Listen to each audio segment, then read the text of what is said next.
بسم الله الرحمن الرحيم. السلام عليكم ورحمة الله وبركاته.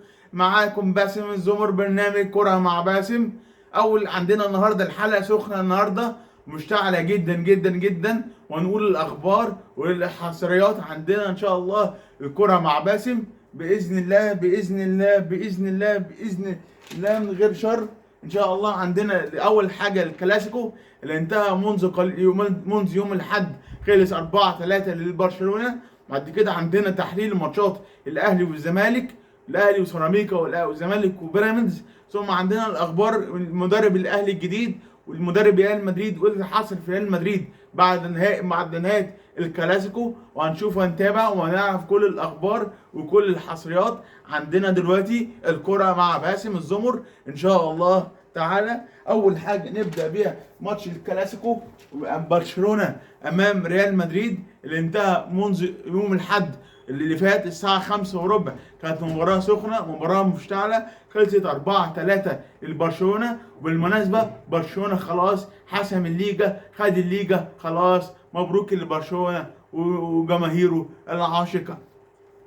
اول حاجه في دقيقه 6 ريال مدريد يسجل هدف عن طريق ضربه جزاء، هدف كاليان امبابي في الدقيقه 6. ثم مدريد يسجل هدف الثاني في الدقيقه 14. بعد مرور ربع ساعه ريال مدريد افضل، يعني ريال مدريد افضل. بعد كده برشلونه ابتدي يمسك كوره بالدقيقه 17، يضيع هجمه في الدقيقه 17. ثم برشلونه يضيع هجمه في الدقيقه 18 ثم 19. برشلونه بعد مرور 20 ساعه برشلونه افضل، يسجل هدف عن طريق من يامال. ثم برشلونه يضيع هجمه في الدقيقه 20. ثم برشلونه يضيع هجمه 26 ونص. بمر نصف ساعه برشلونه افضل، برشلونه يسجل في الدقيقه 32 و34. ثم برشلونه يضيع في الدقيقه 37. ثم برشلونه يضيع في الدقيقه 40. ثم برشلونه يسجل 45. يعني بدايات برشلونه وبدايات مدريد والنهايات. الشوط الاول برشلونه الغاها مدريد بسبب الفار. الشوط يخلص 4-2،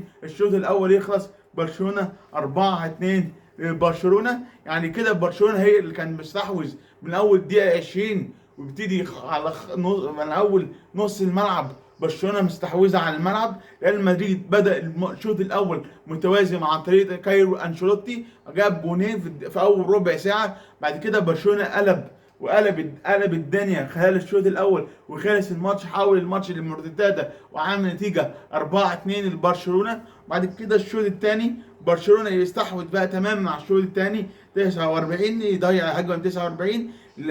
برشلونه يسجل 52 مع الفار يحسب اوفسايد.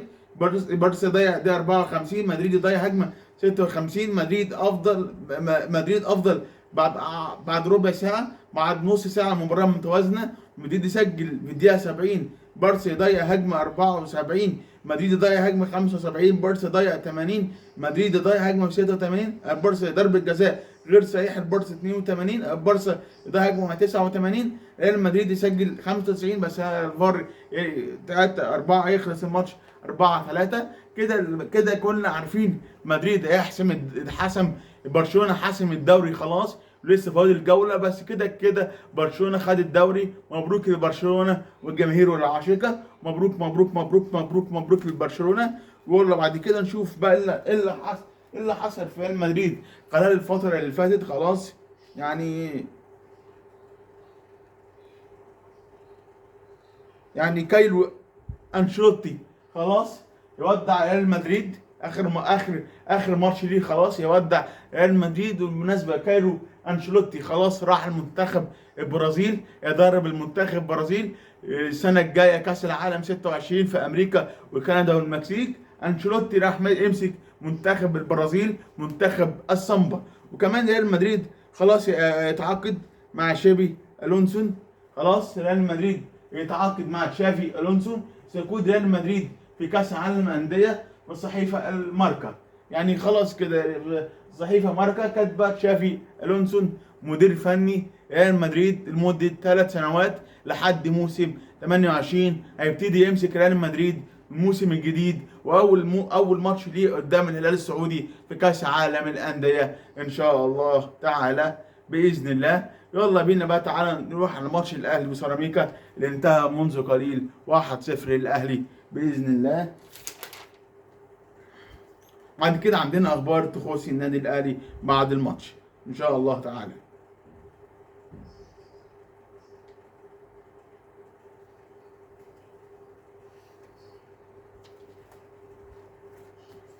خلاص الاهلي الشوط الاول، الاهلي وسيراميكا، الاهلي صدر الدوري ب 52 بونت باذن الله. سيراميكا ضيع هجمه في الدقيقه 8، الاهلي ضيع في الدقيقه 9، سيراميكا ضيع هجمه 12. سيراميكا ماسك نص الملعب كويس، يعني سيراميكا وعلي ماهر النهارده ماسكين نص الملعب وعملوا ماتش اتجاه شكل حلو. بعد مرور ربع ساعه الاهلي افضل، بعد مرور ربع ساعه سيراميكا افضل. الاهلي سجل في الدقيقه 20 عن طريق المعلم البرنس امام عاشور. بعد مرور 20 دقيقه الاهلي افضل. سيراميكا ضيع هجمه في الدقيقه 25، الاهلي ضيع هجمه في الدقيقه 29، الاهلي ضيع هجمه في الدقيقه 45. نهايه الشوط الاول 1-0 الاهلي بن شرقي. بعد كده بعد الشوط الثاني الماتش ميت خالص، ماتش ما فيش كوره خالص، ما فيش كوره، ما فيش لمسه. الفرقتين عاملين زي الملاكمه كده، كل واحد عامل زي الملاكمه كده، عاملين زي الملاكمه كل واحد في نص الملعب كده. مباراه تكسب لا تلعب. يعني علي ماهر مستني يجيب قضيه والاهلي عايز يجيب هدف الثاني، بس الاهلي عامل كده وسيراميكا الفرقتين عاملين كده، عاملين زي الملاكمه ومستنيين مين يجيب الجون، بس الماتش يخلص 1-0 خلاص. الاهلي 52 نقطه، الاهلي فاضل له ماتشين، ماتش امام بنك الاهلي ثم فاركو ثم بقى المنافس بقى الزمالك وبيراميدز. بس نقول اول اخبار الاهلي سريعا كده وهنشوف ايه اللي حصل مع الاهلي خلال الفتره اللي فاتت ان شاء الله تعالى. خلاص الاهلي جاب مدرب جديد، هنقول لحضرتك دلوقتي اسمه ايه بالظبط والجهاز الفني اللي معاه ان شاء الله تعالى باذن الله. بسرعه ايوه اهو. خلاص الاهلي يجيب مدرب جديد اسمه خوسيه ريفو، ده المدير الفني النادي الاهلي. خلاص خوسيه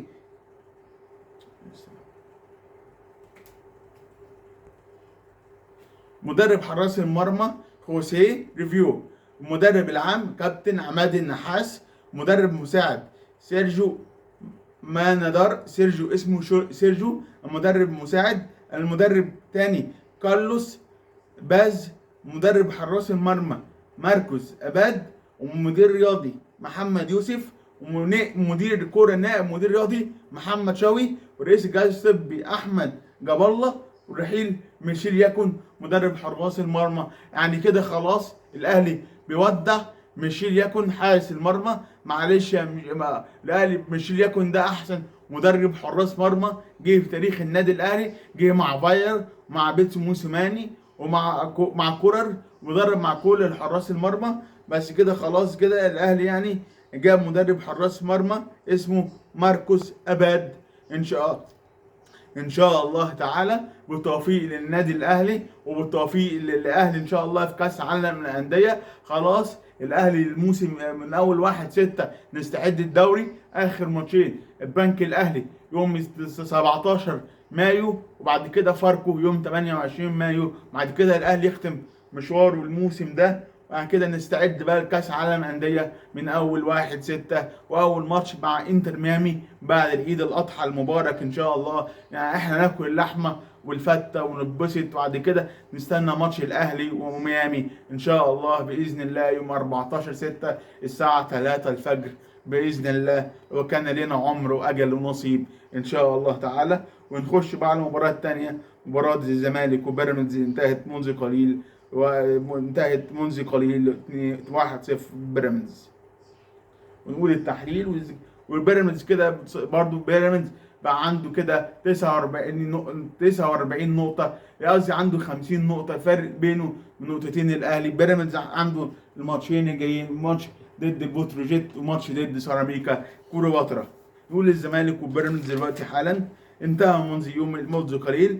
بالشوط الاول الزمالك وبيراميدز، بيراميدز ضيع هجمه في الدقيقه 11. بعد مرور ساعه بيراميدز افضل، بيراميدز ماسك نص ملعب كويس جدا. بيراميدز يسجل هدف في الدقيقه 20. الزمالك ضيع هجمه في الدقيقه 25. بعد مرور نص ساعه المباراه متوازنه، بيراميدز ضيع هجمه 34، بيراميدز ضيع هجمه 41، بيراميدز ضيع 45 زائد 1. انتهى الشوط 1-0. الزمالك يضيع هجمه في الشوط الثاني، الزمالك يضيع 47، بيراميدز ضيع 55، الزمالك يضيع 57 بعد مرور الساعه، الزمالك افضل، بيراميدز ضيع هجمه 71 بعد نص ساعه مباراه متوازنه، الزمالك يضيع هجمه في 83، الزمالك دي 93، نهايه المباراه 1-0 للبيراميدز. كده الزمالك الصراحه يعني الزمالك اتكلم عليه شويه. الزمالك محتاج 17 لعيب او 17 صفقه جديده، او الزمالك المفروض يطلع لعيبه من ناشئين نادي الزمالك. الزمالك يعمل زي برشلونه كده، يطلع ناشئين ولعيبه من الزمالك، طلع 17 لعيب. حارس المرمى الزمالك محتاج 3 حراس مرمى، 2 سنتر باك، محتاج 2 او 3 سنتر باك مع صلاح مصدق وحسام عبد الجليل الونش. الباك رايت الزمالك محتاج 2 3 معهم بعد بديل عمر جابر. عمر جابر خلاص بيكبر في السن. الزمالك محتاج باك ليفت مكان فتوح خلاص بعد الحادثه بقى مستوى مهزوز جدا مع محمود بنتايج. يعني الزمالك الصراحه يعني احسن 2 دلوقتي في الزمالك هم الاثنين المغاربه، فتوح قصدي صلاح الدين مصدق وبنتايج. دول اعتبر احسن 2 بالنسبه لي دلوقتي. بعد كده عودة احمد حمدي وناصر ماهر في الباي باي، وعبد الله السعيد في الباي باي، ومصطفى شرف في الباي باي، وسيفي الجزيري في الباي باي. مفيش غير المقاتل الوحيد هو ناصر منسي. صراحه يعني الزمالك كده كله عايز يتجدد او يطلعوا من ناشئين نادي الزمالك.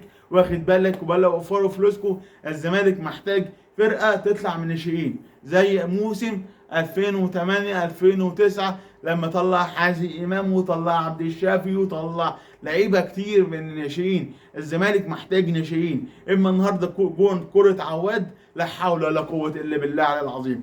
جون الصراحه ما تتخشش حتى في عيل 4 سنين بيلعب خماسي، والله العظيم الكره دي ما تخشش جون في عيل 4 سنين عنده 4 سنين. الزمالك محتاج دم جديد وفلوس جديد وصفقات جديده بالمليارات، بس احلى حاجه طلعوا من مدرسه الناشئين. وخلاص كده الزمالك كده في الباي باي. وكده خلصنا الحلقه النهارده والكره مع باسم. باذن الله كل الجديد بقى باسم الزمر ان شاء الله. فاضل لنا ماتشين كمان من اول 6. هنقول التشكيل الاهلي المتوقع في كاس عالم الانديه مع مدربه الجديد الاسباني خوسيه بريفو. بعد كده باذن الله عندنا تشكيل الاهلي متوقع من اول يوم 1/6 باذن الله بعد العيد كاس عالم الانديه. كده خلاص الموسم المحلي والموسم الاوروبي خلاص انتهى. اخر مباراه في الموسم الاوروبي هي باريس والانتر، وبعدين العالم كله يتكلم على كاس عالم الانديه من اول 1/6 ان شاء الله اذا ربنا ادانا العمر ل1/6 ونتكلم ونتبسط على كاس العالم ان شاء الله تعالى. كان معكم باسم الزمر برنامج كرة مع باسم. ونشيل اشتراك وتفعيل الجرس على الفيسبوك وعلى اليوتيوب وعلى التيك توك. كان معكم باسم الزمر من برنامج الكرة مع باسم. شكرا، الى اللقاء، سلام.